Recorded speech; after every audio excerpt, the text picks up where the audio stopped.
The John Anik and Kenny Florian podcast. Gangsters, what's up, guys? John Anik, Kenny Florian. Oh, my God! You want a podcast? Great. So you have some audio on your website that nobody goes to. Here are your hosts, John Anik and Kenny Florian.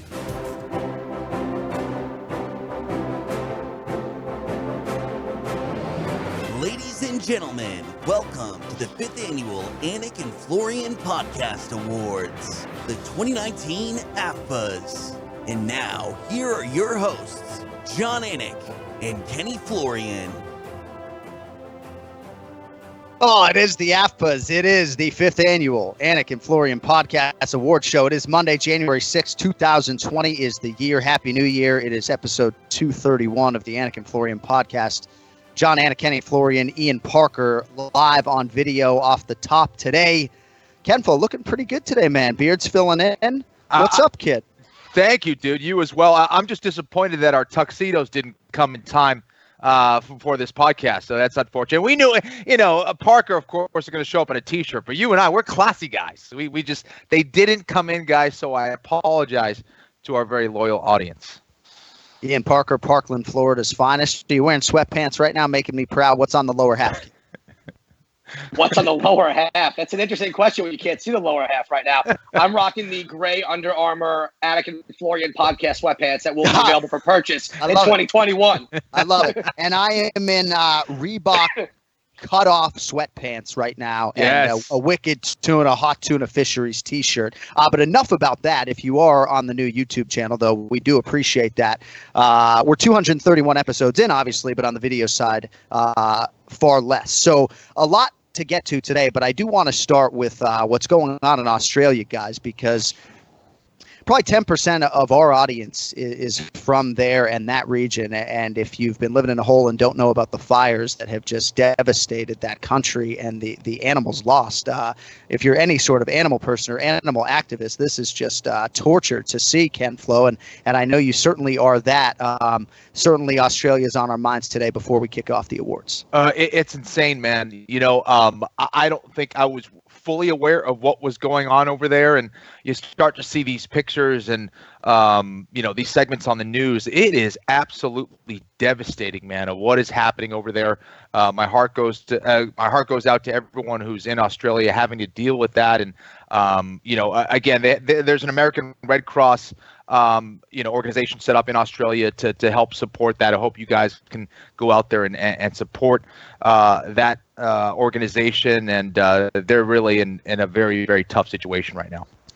All right, so we will see how that transpires, and certainly a lot of the high-profile fighters in that area have gone to great lengths to try to get the message out there as they continue to raise funds. And again, for these firemen and women, right, if you think about these men and women just living and breathing this stuff every day, 24/7, and rescuing humans and animals, it's a crazy reality when all of a sudden it's dropped upon you. So we're thinking about those people, but we do want to get to the awards. We have 10 of them today if we hand out the award for hottest male fighter, the looks competition. I don't know if we're going to hand that award out. We will start with the Rookie of the Year in 2019. TJ, take it away. Now, Kenny Florian and Ian Parker's 2019 AFPA winner for Rookie of the Year. Here's the undefeated heavyweight out of Paramaribo, Suriname, Jairzinho, Biggie Boy Rosenstruck. He's in the gray and he sits down Crowder right away. Yeah, that's not it. He's away and he's out. Whoa! Crowder doesn't know where he is. He's looking around, he's looking at the stars, looking at the sky, thinking, what just happened? The Anik and Florian Podcast Awards. UFC Fight Pass for the audio, thanks to those guys. Ian Parker, you got to like hearing TJ say your name there in the voiceover. But you guys both had Jairzinho Rosenstruck as the Rookie of the Year. And I think an obvious choice, Ken Flo, for a lot of people. Huge breakout star. And we'll see how he spins it forward against Francis Ngannou in 2020. But a big year for Suriname's Jairzinho Rosenstruck. Yeah, no doubt. Listen, just to fight 4 times in one calendar year is extremely impressive and very difficult to do. To win 4 times out of those 4 fights is even more difficult. And to get a knockout or TKO in every single one of those fights is just ridiculous. And let me put a little cherry on top. Do it. In his final fight, he knocked out Alistair Overeem, one of the greatest strikers, one of the greatest heavyweight strikers to ever compete in the UFC, getting it done in the 5th round when he absolutely needed to do that. That's as impressive as it comes. He is definitely my Rookie of the Year. Ian Parker, certainly no rookie when it comes to combat sports and striking, but UFC rookie, and Rosenstrike was the guy for you as well among the rookies in 2019. Yeah, absolutely. Kenny pretty much covered everything. And to do a double cherry on top, to now set himself up for arguably the biggest fight of his career, and then a possible title shot if he goes out and knocks out Ngannou. There's not too many guys outside of an Israel Adesanya that within a year do the undefeated thing, finish all of them. And the thing that impressed me the most about his fight against Overeem, I don't know if I agreed with all the scores, but he went 5 rounds. His cardio was not, he kept to his style. He wasn't overly aggressive. He avoided the takedowns after the 3rd round. He looked more fresh than Alistair Overeem did. And I think just to see that level of maturity, even though he's been around for a little bit, but in MMA, and I think Kenny, you'd probably agree, to see that level of maturity in MMA in a short period of time, phenomenal. Happy he's the Rookie of the Year, and I'm very curious to see how he does against Ngannou. That's going to be a crazy fight. Rookie of the Year is a tricky category, right, because of the whole debuting inside the calendar year. For me, it was Amanda Hebos. I thought the win over Mackenzie Dern was of such a high profile, and I think her ceiling is such that she's my 2019 Rookie of the Year. Certainly Rosenstrike would get wide consideration, and rightfully so, but I think Hebos can really make a run here at 115 pounds, and it's interesting because I think Mackenzie Dern's in a very good spot as well, and actually went into that fight in a pretty good spot and still was unable to handle all of Hebos's tools. And Pahumpa, of course, Marcos D'Amata down here has just been chewing my ear off, giving me cauliflower ear talking about Hebos for years. So I know, Ian, you considered her as well, and wanted to give Amanda Hebos the acknowledgement as my 2019 Rookie of the Year. All right, today's Ray Longo Minute brought to you by Oddshark.com. Oddshark, your source for the latest odds from leading authorities, expert editorial content, and detailed matchup picks with expert in-depth analysis for each game. Their free statistics, numbers, and trends will help you make the sharp picks on game day. Head over to Oddshark and start playing like a shark today. Oddshark.com. Don't forget that second S. And if you're Oddshark.com, which is one-stop shopping for me when it comes to odds, it's like you want the Ray Longo Minute, right? This is the awards show. You don't want to sponsor the whole thing. You want the Ray Longo Minute. That's what Oddshark gets. Ray Longo now joins us live from Garden City, New York. Ray Longo. Damn, John, you're on fire today with that intro. It's one way to put it. Kenny, So, if you didn't know what it was 2 minutes ago, you know what it is now. That's all that matters. There you go. So it's been a crazy 2 weeks with no UFC action, Ray. And I know you and I were talking off the air this morning how we don't really know what day it is. We're not sure. I think the holidays are over now. I think we can all agree on that. But it's kind of been a whirlwind, despite the fact that we haven't been on that UFC grind in terms of our viewing. You know what's funny, John? It's like when there's a fight every week, people are bitching. It's too many fights. When there's no fights, then they're complaining. I'm having a withdrawal symptoms. I have to honestly tell you, I miss the fights. I definitely feel, I think what they're doing is a great thing because everybody's eyeballs are going to be on McGregor and Cerrone, because it's almost like cabin fever. You got to watch something. So I think that's going to be great for those two guys. But yeah, no, I miss the action every weekend.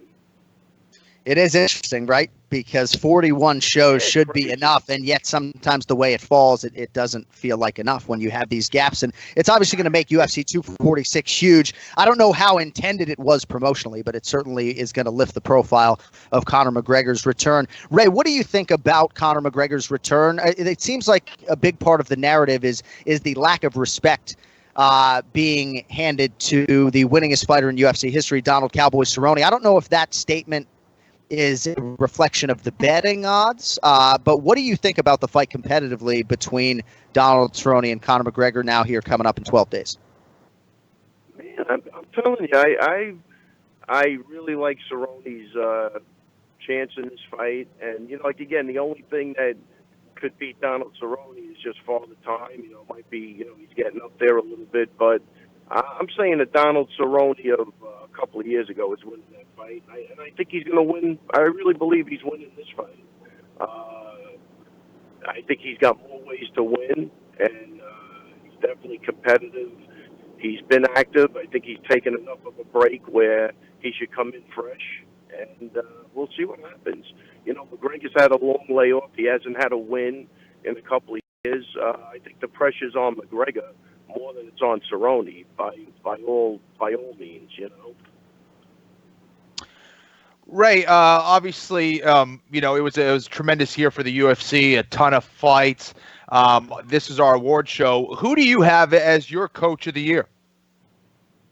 I'm going to tell you something. There's been, look, first off, there's a lot of great coaches out there. I think the obvious guys are the guys in New Zealand with Adesanya. I'm not even sure of the names, but those guys, look, they did a great job. They had talented athletes. They had a couple of guys with big wins. Those guys are phenomenal. But I'm gonna go out with something, and I'll tell you why. And there's also that I'm just horrible with names. The guy. That's all right. We got you. The guy just had a big. You know, I think he does a great job. He's motivating. You know what happens, Kenny, is these young guys now that they're trying to make a name for themselves, they're just trying harder. You know what I mean? And they're doing a great job. And it shows. You know, you could see the difference. But I'm going to go with Santino DeFranco for one reason. I think he did a great job with Cejudo. He's a young guy. You could see when you speak to him, he speaks intelligently. And this is why I'm giving it to him. He has made the adjustment in the corner. As a coach, it's on tape. You could see him make the adjustments. You got to do this, you got to do that, and his guys go out and they do it and they win.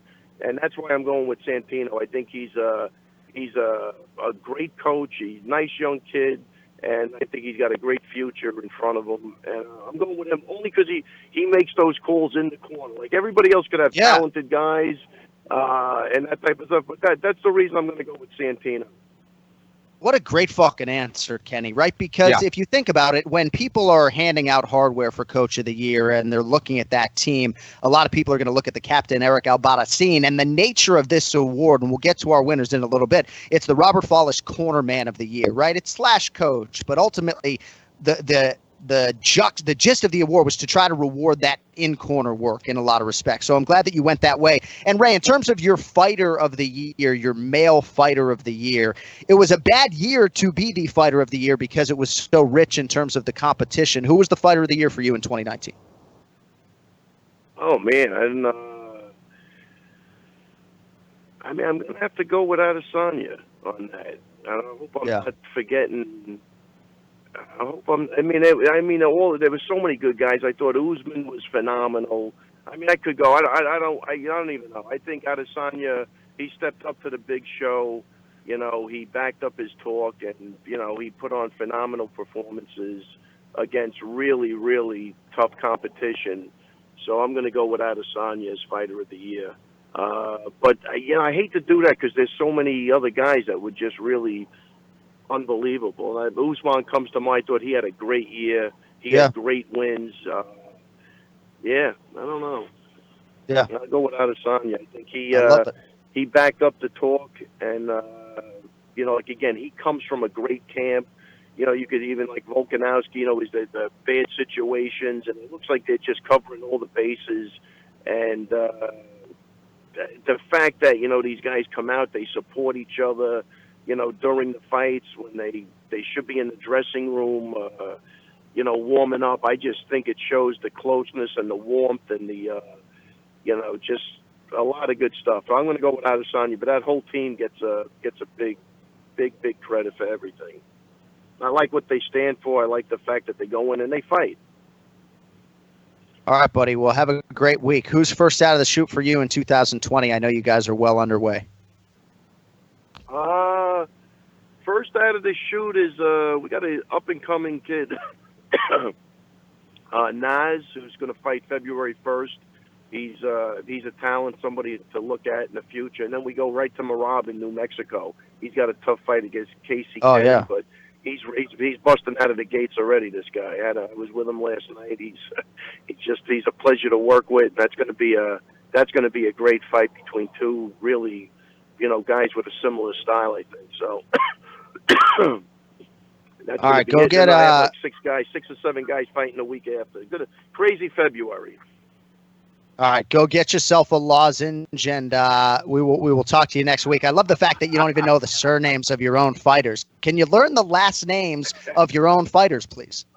Oh, these are hard names to pronounce. We're in a time now where, Rob's, yeah. you know, you got to be hooked on phonics to get some of this stuff. And I can't. Kenny, I can't. I don't know if I can pronounce them. I still can't pronounce Rob's last name. You know, everybody has a nickname around here. That's it. Yeah. That's all you have to know. Yeah. These guys want to be known. They're known by their nicknames. But Nas is a great kid. And I'll get his name down pat next time. I promise. That's why I call everybody "Hey you." Just do that. Let's do that. Yo, you. Yeah, you. You know the old. Yeah. You know the All right, old buddy. joke of those guys that thought their name was Jesus Christ growing up because every time they were in, Jesus Christ, get in here. Yeah. Stop doing Jesus. Can you stop? Yeah, that's an oldie, but that's all I got today, guys. All right, buddy. I know you got a private here 7 minutes ago. Thanks for the time. We'll talk to you next week. Take it easy, guys. Get us Happy some New Year. cracks.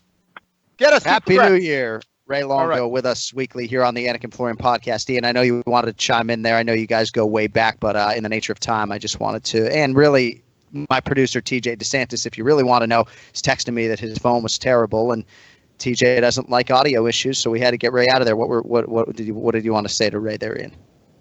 I'm just impressed that Kenny guessed the name that Ray used to call me is Hey You. That's pretty good, Kenny. I don't know how you got that one, but that was Hey You, get in there. What the fuck's wrong with you? You know? Hey, for the first 3 months, it was just a headgear. I never took it off. I was like, he doesn't need to know my name. It's fine. If we're doing bad MMA jokes, what do you call Ray Longo's cough drop of choice? What do you got? Ray Cola. Oh, I mean, that's good, you know? Yeah.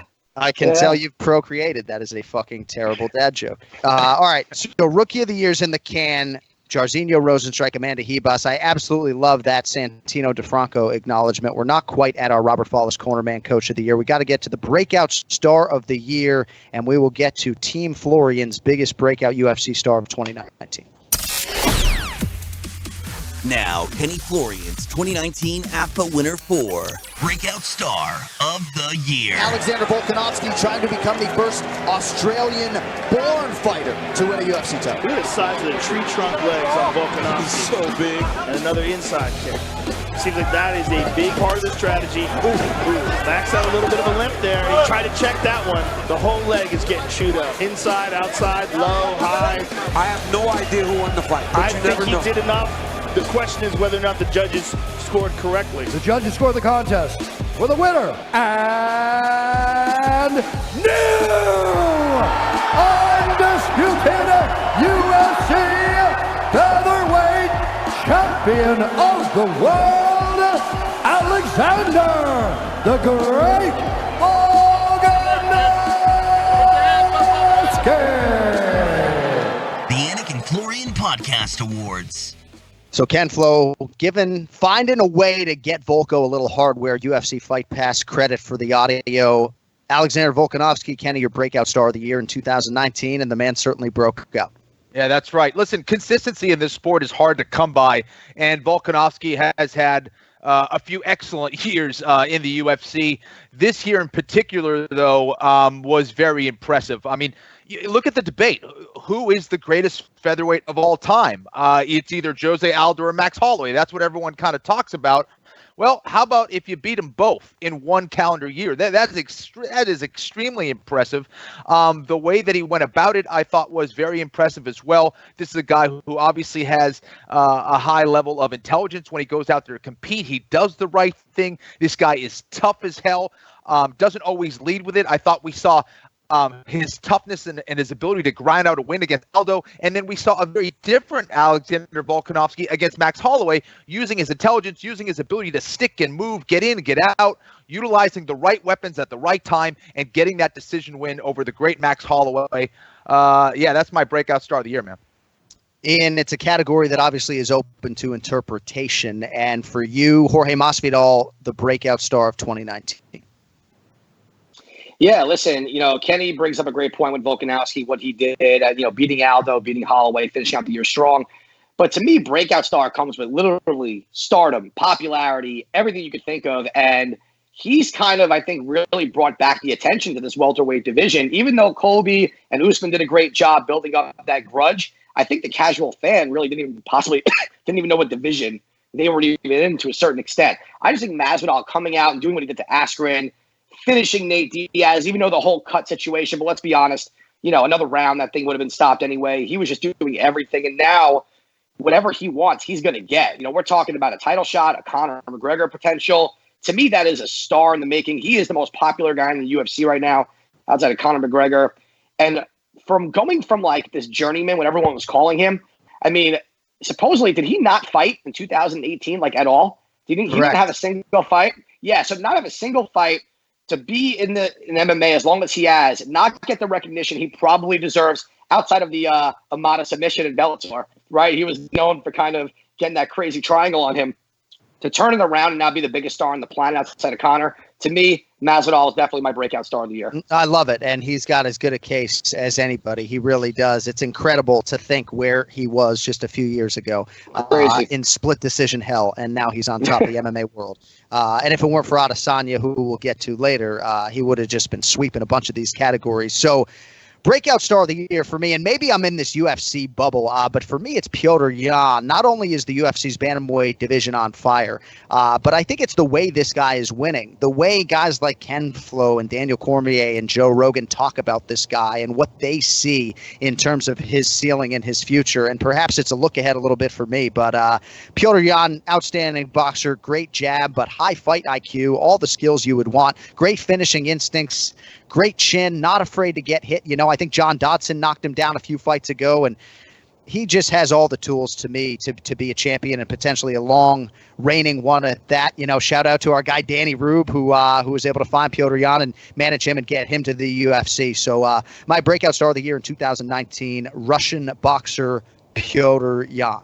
All right, now we get to the Robert Follis cornerman / coach of the year. Santino DeFranco, the choice for Ray Longo. Ken Flo, you and Ian went Eugene Behrman. A lot of city kickboxing credit out there, and rightfully so. Ian, we'll start with you here. Eugene Behrman, your cornerman of the year in 2019. Oh, look, I mean, the work speaks for itself. To have Adesanya, Volkanovski do what they did in a short period of time, and even a guy like Dan Hooker, who came out the gate hot, took a loss to Barbosa that was really, really hard to watch. And then he comes back out and he dominates Ally Quinta, who is no slouch in the division, fought the top. It just seems like he's got this close-knit group of guys that he's focusing on, and just a level of success, just a dominant level of success. Dan Hooker could be fighting for a title within the next year, within the next couple of wins. He's someone that, again, he came in really aggressive, had a rough loss, bounced back against a top-level guy, and Adesanya is a star. Volkanovski, as we just talked about, beating Aldo and Holloway. The sky's the limit for these guys. There was no question who the coach of the year was for me, and that's Eugene Behrman. Kenny, another competitive category here. Obviously, we mentioned the guys down there, Fight Ready, and Santino DeFranco, Captain Eric Albarracin. You could go team to team, right? American Top Team. In the past on the AFPAs, we've done a Team of the Year, and American Top Team is certainly well represented there. Conan Silveira, Mike Brown, all those guys, Dean Thomas. I like the captain for what he did with Paulo Costa, but I guess to Ian's point and to your point, Kenny, if you're paid by a voting body, right, to hand out an award, Eugene Behrman, chief corner for two guys who became undisputed UFC champions in 2019, you got to give him a fucking trophy. Well, that's it. You just summed it up. How many coaches are out there that have been in the game their whole lives, and they won't have one UFC world champion ever? This guy has accomplished that feat twice in 1 year. Doesn't get any better than that.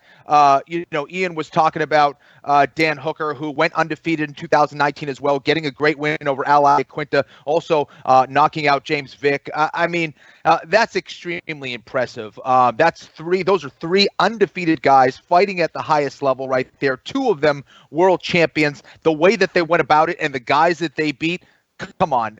He's obviously doing something different than everybody else. That's what's separating him from the rest of the pack. Not only what he's doing in the gym, but what he says in between rounds.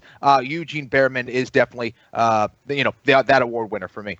And if this was the Mixed Martial Arts Writers Association of America, I'd probably have to write in Eugene Behrman, but it's the Anik Florian Podcast Awards. I'm going Safe Saud, Fortis MMA, 19-5 on the year.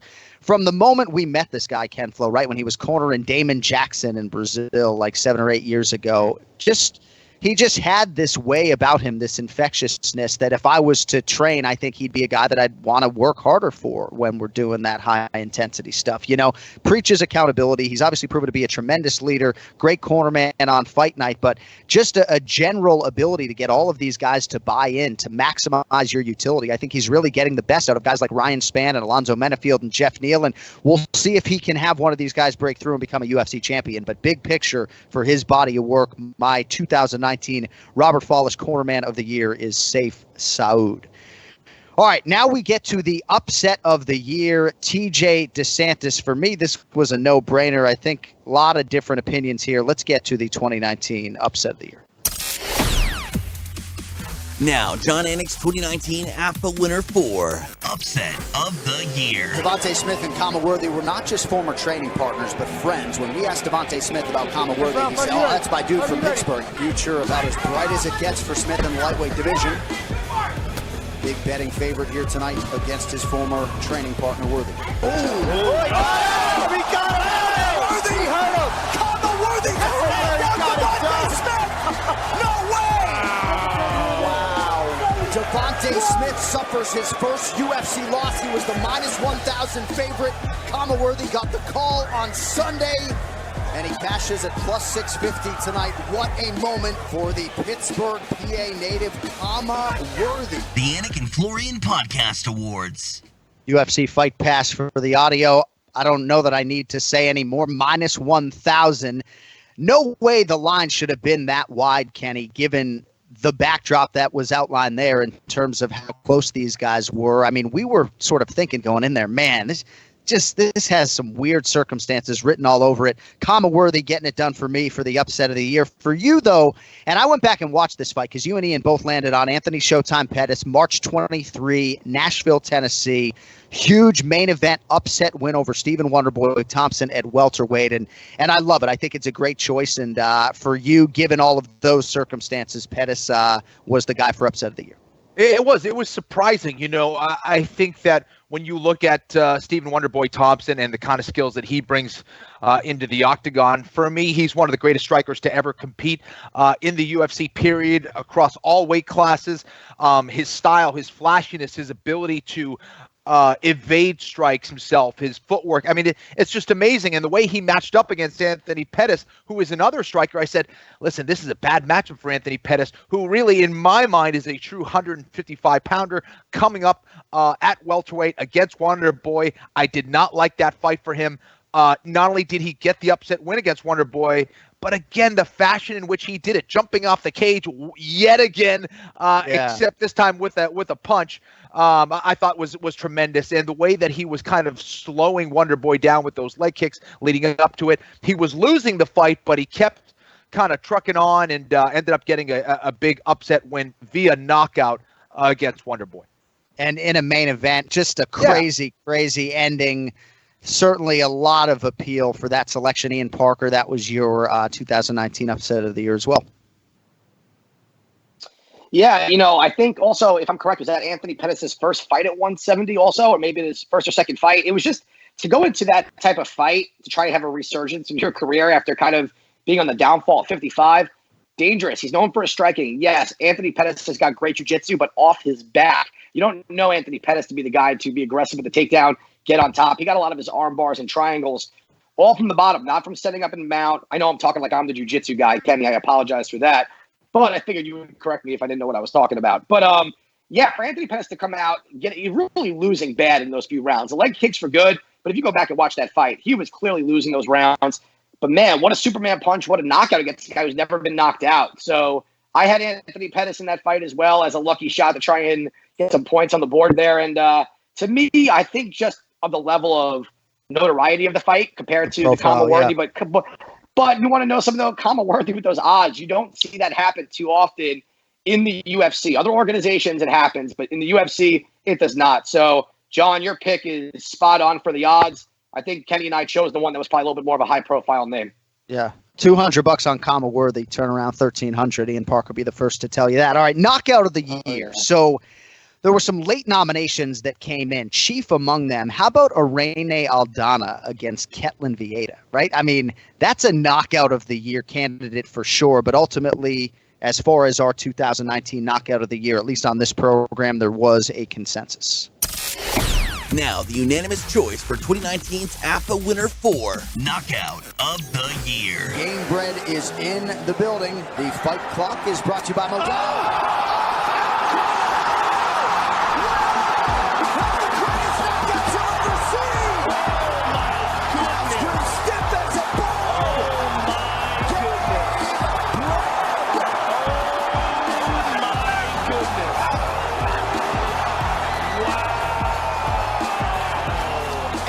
Just turned in the fastest knockout in UFC history. 5 seconds, wow. The official time. That dude was talking wild, man.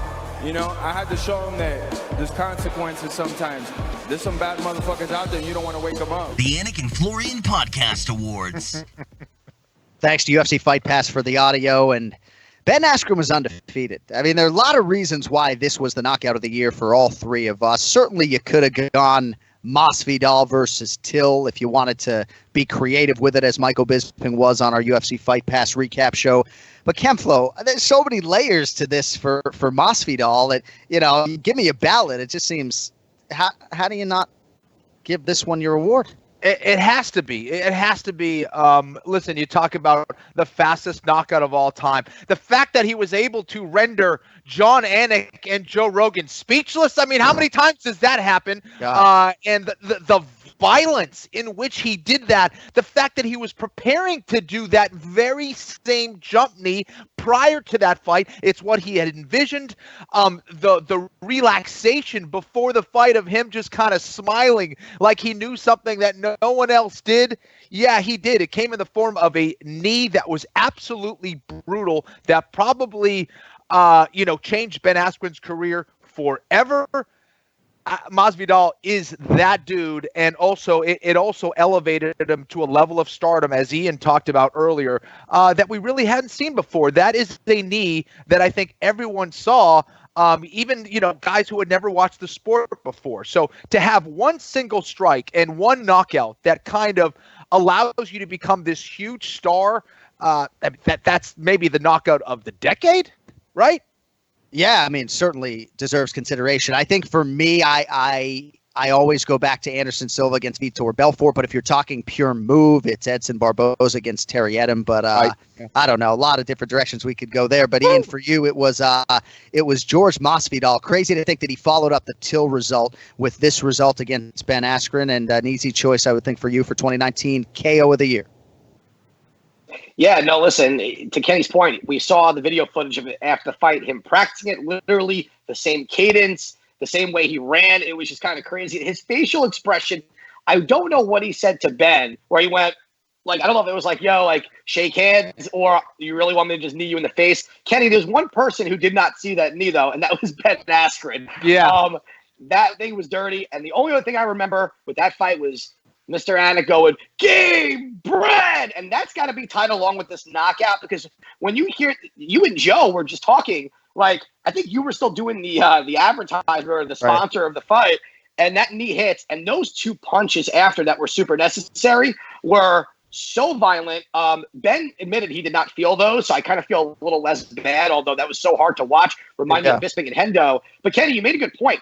That type of shot blasts you into stardom, and there's one other fighter that did the same thing, Conor McGregor knocking out Jose Aldo. Yeah. That, I think, propelled him big time. Yeah. I think it's what did for Masvidal. Yeah. That changed Aldo, too. Was so filthy. And changed Aldo as well. Aldo, changed him into a different division. Yeah. Into a different fucking division. Yeah, so Masvidal did the damn thing. That knee was... And you know what's crazy, too? I don't want to rant about this, but he even said it was a go big or go home, because if he misses that knee, Askren's on top of him, probably in side mount already, or possibly on his back. And Askren on top of you is one of the worst guys you want. So credit for throwing that high risk move, landing it flush, and not putting himself in a dangerous position. Man, That dude is a star. Holy fuck, that was nasty. And I do think the 2 extra shots, if you're the fighter, are super necessary, right? Like I do in some respects, Ken Flo, right? Like I know, generally speaking, I don't like the late shots, but I just feel like you got to close the show. You know what I mean? You got to close the show. The fighter's job is to fight, right? The referee's got to jump in there. Luckily, he did get in there when he could, as fast as he could. But yeah, I agree. What a year for Jorge Gamebred Masvidal. And the call, Ian, was sort of like game over, right? Like game bread, like game set match. Did you call glass? I called game. To quote the great Paul Pierce. Best call of the year as well. Thank you, Mr. Anik. Yeah, too kind, Ken. Without a doubt, So- your timing was insane. Yeah, It was so good. Thank you. I thankfully I was looking up at the right time. I guess almost missed the whole thing though. To be honest with you, tonight's Fight Clock is brought to you by Modelo. All right, so knockout of the year, there was consensus. There was not when it comes to the submission of the year in 2019. Now, Kenny Florian's 2019 AFA winner for Submission of the Year. Not only is Lyman good fighting the hands, he's also carrying the weight of Damian Maia, which is putting a lot of strain on the legs and the back. Good composure here, though, from Lyman Good. Doing the right things, he's staying calm, he's fighting the hands. Oh, and there's the tap. Wow! Welcome back, Damian Maia. That is how it's done, ladies and gentlemen. That is what Damian Maia does. That's what makes him one of the best in the world. He becomes the first fighter to finish Lyman Good. And it's not very often you see a rear naked choke from standing, but against a guy like Damian Maia, it's just a matter of time before you tap. As I said before, he's built an entire career of doing this, of choking people, of squeezing people, of crushing their souls. The Anik and Florian Podcast Awards. Audio courtesy UFC Fight Pass. Ken Flo, I love that you went in this direction with Damian Maia because Lyman Good is such a sophisticated preparer, and he spent 8 weeks trying to avoid these type of scenarios, and yet there's just nothing he can do. You're reading my mind, John Annie. It's exactly right. Listen, you can prepare for it all you want, and then it still happens to you. I mean, if you go against Damian Maia, you know, okay, the only thing I got to do is just not let him take my back. And if he does take my back, I'm just going to work my escapes this whole camp. It didn't matter. And you look at these guys, you know, if you typed in, you know, what is Brazilian Jiu-Jitsu in 2019 into Google, that's the fight that should come up. You look at Damian Maia, dad bod. You look at Lyman Good, looks like a bodybuilder over here on Venice Beach, and he went out there. You see him climb on his back from the standing position, a standing rear naked choke. He looked like a lion trying to take down a giant water buffalo. Eventually got it. Yeah. Just beautiful, man. Damian Maia is the man, a true hero to everyone in the Brazilian Jiu-Jitsu community. And he did it, what, at 41 or something? Oh, right? at least 70s, baby. Like a lot of the guys on this show. Ian Parker was born in the 1980s, though. Ian, you're a jiu-jitsu guy. Before we get to your submission of the year, what'd you think about Maia against Good? And by the way, Kenflo's got a big jiu-jitsu seminar coming up in the UK. We'll get to that later. But Ian, you're a member of that renowned jiu-jitsu community.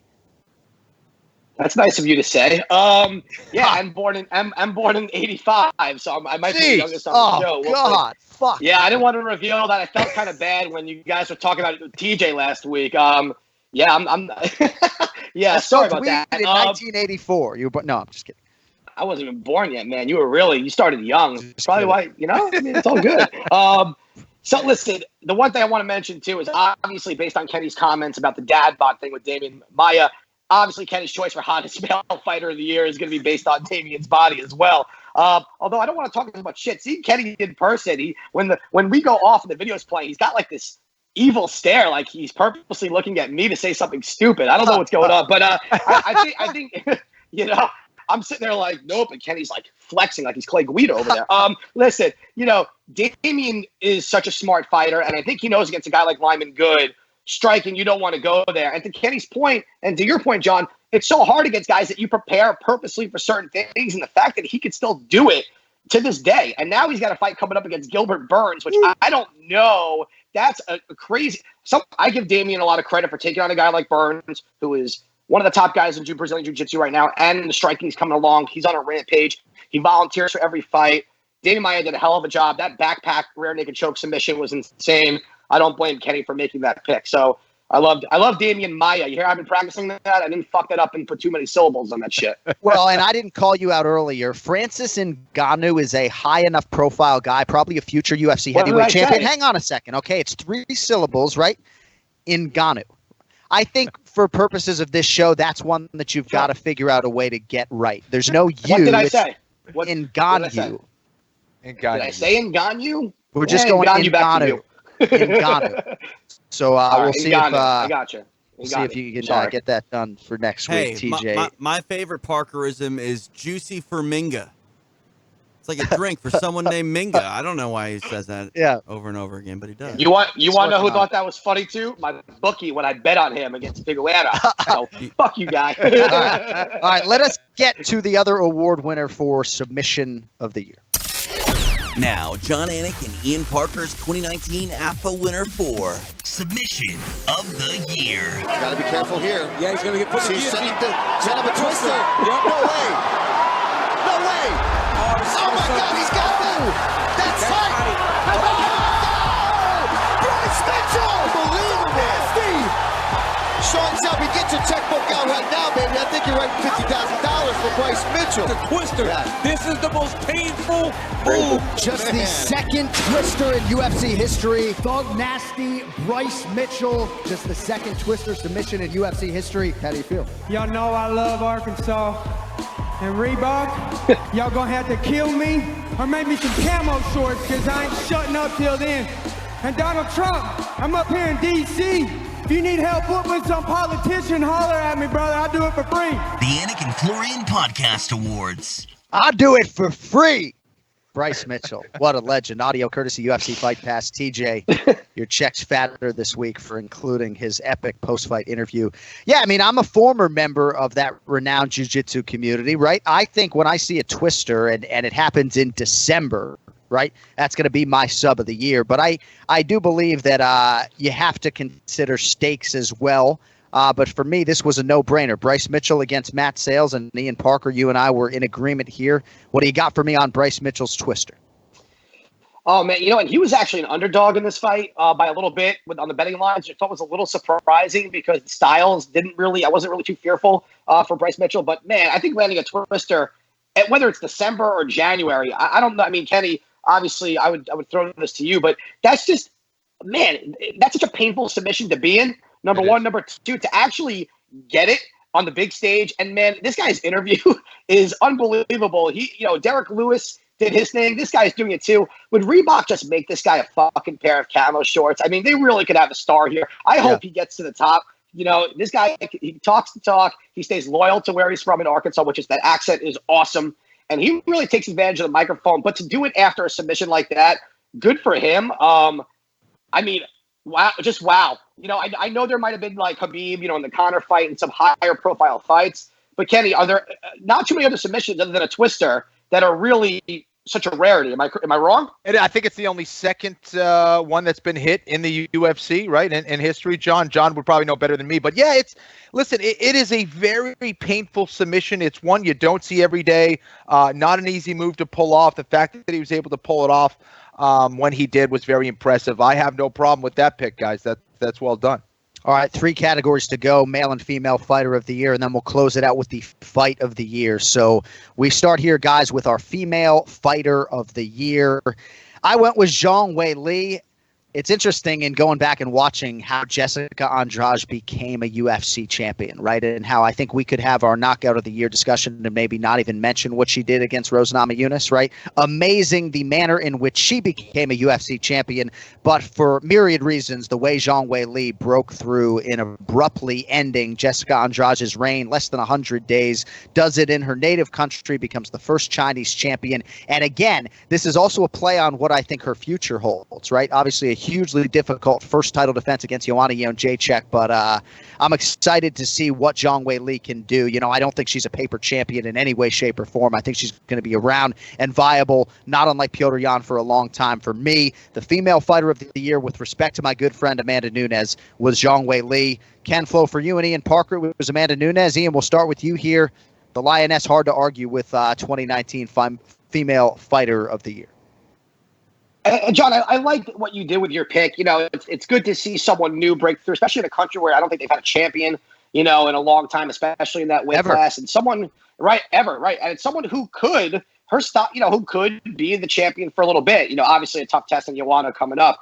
Listen, when it comes to Amanda Nunes, she has just done everything that some of these male fighters will never, ever do. And she might not even get the credit enough. And it's kind of crazy how, still, on a marketing standpoint, I don't believe she gets the true credit she deserves. I mean, just everything she's done. She's proud of who she is. She doesn't hide it, her personal life, nothing. And she goes out there and she dominates people. It's not her fault that some divisions lack depth in the division. You know, we could see a Valentina Shevchenko, you know, Amanda Nunes 3. Not that I'm upset with that fight, even though Amanda's won twice. It's just, unfortunately, there's not a lot of contenders that can compete. And her dominance, I think her doing what she did to Cyborg really sealed the deal for her as the GOAT.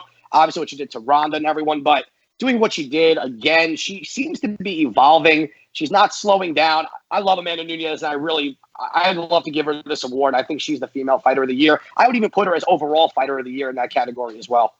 Ken Flo, 2 days before the calendar turned to 2019, she knocked out Chris Cyborg, right? The 2 wins this year, obviously Holly Holm in decisive, dramatic fashion, and then Germaine Durand-me, more methodical there, but Amanda Nunes, nonetheless, your female fighter of the year for 2019. Yeah, John, I like your pick. I went with Nunes, the fact that she really put an exclamation point on her being the greatest female fighter of all time this year. Taking out Holly Holm in the manner that she did, getting the knockout, beating Durand-me and the fashion that she did, showing a completely different style, showing some intelligence there, being consistent with her takedowns, her positioning, all that stuff. I think sealed the deal for me. That's pretty much it. You know, I think Nunes is just an amazing fighter. And an amazing human being, and probably getting pretty wealthy at this point in time, which is very cool for her and Nina, who's a hell of a fighter in her own right. All right, Adam Snax Geller, male fighter of the year. And we had a consensus here on the undisputed UFC middleweight champion, Israel Adesanya. We talked a couple weeks ago about all the champions, Kamaru Usman, Henry Cejudo's name certainly deserves mention. Jorge Masvidal, obviously, is going to get some hardware for Fighter of the Year in some other places, on some other outlets. For me, I mean, it didn't even come down to the BMF title versus the undisputed UFC title. It came down to the wins back-to-back over Gastelum and then Whittaker. This was pretty easy for me, Ken Flo. 2019 Fighter of the Year, the last style bender, Israel Adesanya. Izzy. I mean, what a year, man. What an entry into the UFC. And you look at how many fights later in a short amount of time, he is now the 185-pound champ. And Robert Whittaker was so highly regarded. Kelvin Gastelum, an absolute beast. A lot of people didn't like those matchups for him. Adesanya, his style, his consistency, his ability to get those, that knockout against Whittaker, just phenomenal stuff. This guy's operating at a completely different level. I would say it's as impressive as what Conor McGregor did when he came in, perhaps even more so. Adesanya might have that belt for a long time, and he just might be the biggest name in the sport for several years to come. Ian, I knew you both had Israel Adesanya as the fighter of the year. I just couldn't talk myself off of his name. Just inside and outside the octagon, for my money, the guy is the total package and richly deserving of everything that has come his way after what was a huge year in 2019. Yeah, without kind of being redundant to what you and Kenny have already said, I think it came down to the level of competition. I do think the title stuff kind of mattered between that and the BMF, not taking anything away from Masvidal winning a title, whatever, special customized belt, whatever it is. I think what's more impressive is also him beating Usman out. We can look back at Usman, who he's beaten throughout the year, and what he's done in his title reign with the high level competition and profile as well. Just Adesanya knocking out Whittaker, and then that epic battle with Gas somewhere. Listen, he could have phoned it in and lost. He easily could have lost that fight at any point with the way Kelvin fights. So it's kind of hard to see a guy come in and dominate the way he has, finish the year with the belt decisively. I mean, Whittaker was on some run, man, and to knock him out, make it seem like that was the crazy part. I did not think that Whittaker was going to get knocked out round 2, maybe like due to exhaustion later on. I mean, after you see those fights with Romero, he took shots from Romero, who's not a human being. He's an alien, and I hope he didn't hear that. He doesn't live too far away from me. But that's a compliment, Yoel, please. I just what Adesanya's done, and I love that he doesn't back down from the contenders. Remember I told you he's smart. He was promoting Paulo Costa, after the fight. I think he's a smart kid. I think he's got the future. Sky's the limit. I hope he doesn't get in any stupid trouble. He doesn't seem like that guy. I think we could be seeing the next LeBron James of MMA from someone, Israel Adesanya, as long as he keeps doing what he's doing. I just think the marketing's there. He's golden, man. He's golden. And I love me some Triple C. Shout out to Henry Cejudo. I just couldn't land on any name other than Israel Adesanya, and that, of course, brings us to the 2019 Fight of the Year. Now, the unanimous choice for 2019's AFA winner for Fight of the Year. Oh, man. Here we go. Kelvin Gastelum. Israel Adesanya. So excited. Both fighting for a piece of UFC gold for the first time in their respective careers. Don't get a whole lot bigger or better than this. He's throwing heat. Kelvin Gastelum is very capable of knocking Adesanya. And Adesanya knows that now, too. Oh, beautiful. Adesanya's getting going now. Woo! You can't be reckless. If you're Gastelum, you can't be reckless. Adesanya will snipe you. Under 90 seconds now to go. Oh! Adesanya has really fought well in his 5th round. Oh! Kelvin's in trouble. Might get a stoppage here. Big elbow from Adesanya. Kelvin's still fighting. Israel's trying to finish. Wow! One of the greatest title fights you will see as Israel Adesanya and Kelvin Gastelum go the 25-minute distance. The Anik Florian Podcast Awards. Audio courtesy UFC Fight Pass. UFC 236, Kenny, had the rare circumstance where the lighter weight class closed the show, right? So Max Holloway and Dustin Poirier for the interim lightweight title came after this fight. And for me, the fight between Gastelum and Adesanya was so good that I don't know if my gas tank was on empty, because you acknowledged a couple weeks ago how good the main event between Holloway and Poirier was, and it was. But Gastelum Adesanya was just so good that it was hard for me to even remember the main event after those epic 25 middleweight minutes. It was ridiculous. It was like a movie-style fight. Both guys had opportunities to finish the fight. They had their moments. I thought it showed a lot of intelligence as well during that fight. There were some great adaptations during that fight, change of game plans, a lot of drama back and forth. Both guys were kind of beaten up and battered after the fight. In the end, it was Adesanya getting it done. And I think this particular fight has a lot to do with me picking Adesanya as Fighter of the Year as well. The fact that he had to deal with all this adversity against a tough stylistic matchup in Kelvin Gastelum, I think really says a lot about the heart and determination of this great champion in Israel Adesanya. What an absolute classic in that one. Hell of a fight. I mean, with respect to calling that Hunt Bigfoot Silva fight with you in Brisbane in 2013, this has got to be the best fight that I've called, Ian. Kelvin Gastelum, crazy too, how good he is, right? And what his year could have held, right? He had opportunities absolutely to finish the last style bender. Obviously, he had that fight against Whittaker go away on fight day, right? It's amazing to think that he could be the undisputed champion, and maybe he will be at some point in time, but what a fight that was back in April, huh? Yeah, no, and it's funny you said that, because until Kenny mentioned Holloway and Poirier, I actually forgot that was the main event and that this wasn't the co. Right. And it's funny because it's just when you're on Twitter, like I know you guys, when you're watching the fights and calling, you're probably not on social media, but I'm on Twitter all night, and people are saying like, "Oh man, how are Holloway and Poirier going to follow this? This is insane!" And they did a great job following it. But to Kenny's point, this was just cherry on top, cementing just Adesanya's year. And the fact that he wins a fight like that and then goes on to do what he did to Whittaker, just crazy. But that's what you love in a title fight like that. Two guys that just whoever, I mean, to your point, if Kelvin Gastelum would have won, he could have been the champ, and he still may at some point. But wow, what a fight, man. You'll never forget something like that. All right, that's a wrap on 2019. Before we get out of here, fellas, this isn't made to offend anyone. I think past winners of the hottest male fighter like Tyron Woodley have actually appreciated the acknowledgement.